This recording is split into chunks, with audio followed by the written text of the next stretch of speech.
Hello guys, magandang gabi. Iyon. So nandito na naman tayo sa kusina ni Katotos. Alright. So bali guys, share ko lang sa inyo kayo din na kasi nag-grocery kami ni Mamita or not actually nag-grocery, bumili lang kami ng isda. Isda talaga ang aming pakay dahil ilang araw na kaming puro meat, puro manok, ganun. So, naisipan naman namin na magluto naman kami ng isda. Yan. So, guys, bumili kami ni Mamita ng, bangus. Ito, bangus to. Hindi ko na mapakita sa inyo. Kasi gayat na siya. O, ito. Ayan, bangus. Ipapaksiw namin. At ang paksiw ay ang paborito kong pang-ulam. Paksiw na bangus siya. Ang favorite ko yan. Bumili din kami nito. Ano to? Ano ito guys, yung scrap ng salmon, pink salmon scrap, yan. Yan yung head, salmon head. Bumili kami ng scrap ng salmon para pang sinigang naman to. Masarap to, sinigang, salmon. Tapos bumili din kami ng tuna, ayan tuna, yung maliliit na tuna, hindi naman kalakihan. Ayan mga guys, yan, tuna. Isasaing naman namin to. Pag naisaing, it's either na gusto namin siyang lagyan ng gata or iprito na lalagyan ng toyo. Parang bistik ba? Bistik Tagalog. So yan guys, yung tatlong klase ng isda na nabili namin. So iluluto namin ngayon ay yung tuna at yung paksiw na bangos. Ipipresim muna namin itong salmon, baka sa Friday namin tulutuin para naman sa aming tanghalian ay sinigang na salmon. Yan. So guys, dyan muna kayo habang tayo ay nagpe-prepare ng ating mga gagamitin sa ating pagluto ng paksiw na bangos at ng tuna. Yan. Pero bago yan, syempre, intro muna tayo. So guys, yan yung mga gagamitin natin sa pagluluto natin ng paksiw na bangos.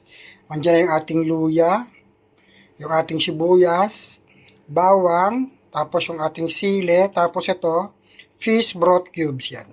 Lagyan natin ng fish broth cube. Tapos, pagka kami nagluluto ni Mamita ng paksiw, sinasamahan namin ng talong. Parang masarap siya kasi pag may talong or ampalaya. Yan. Tapos guys, natin na rin yung ating paminta. Yan yung ating pamintang buo. Okay lang din naman kahit pamintang durog. Kung anong gusto nyong gamitin. So yan guys, mag-start na tayo ha. So guys, yan yung ating bangus. Bali nilagyan ko na siya ng tubig. Tapos titimplahan na rin natin siya ng suka. So, ang suka natin guys, ano lang to ha, tansyahan lang to. So, kung mapatabag naman siya sa suka, pwede naman natin timplahan to ulit dagdagan. Kunti pa. Yan. Tapos, isasama na rin natin yung ating mga luya, sibuyas, at sili. Sama na yan guys.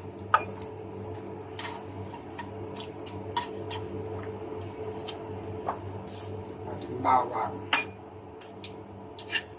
Guys, disclaimer lang ulit ha. Hindi ako expert sa pagluluto ha. Siguro. Tapos lagyan na natin ang ating paminta. Ayan.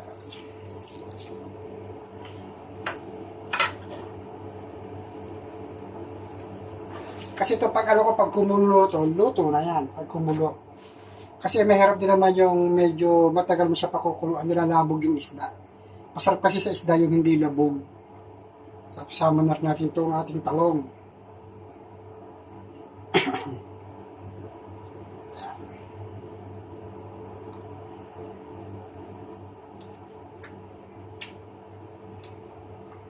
Para pag naluto yung isda, luto na rin yung talong.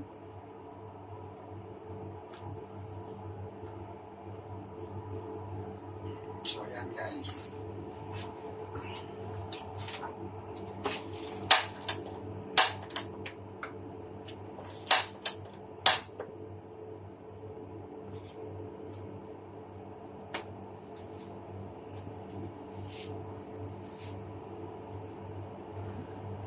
Tapos timplahan din natin siya ng asin.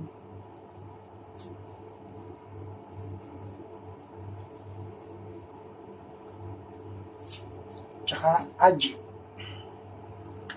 Lagyan na rin siya ng aji.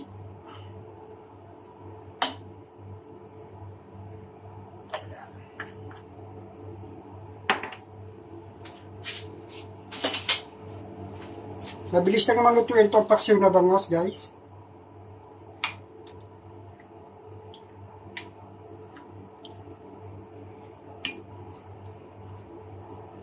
Kasi isang pulo lang naman to, okay na.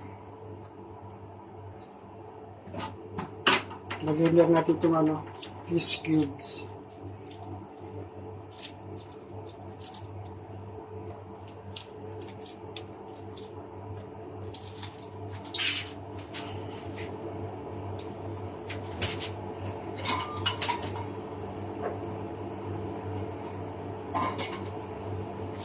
Tapos takpan natin.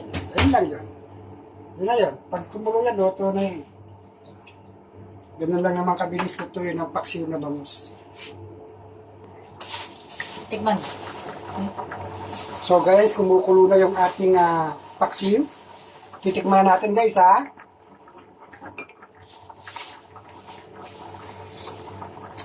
Sarap. So guys, yan, luto na yung ating paksiw. Ganun lang siya kadaling lutuin. Lagay mo lang yung mga ingredients, tapos sama mo ng talong or ang palaya. Then pag kumulo siya, okay na. So guys, patayin natin ha.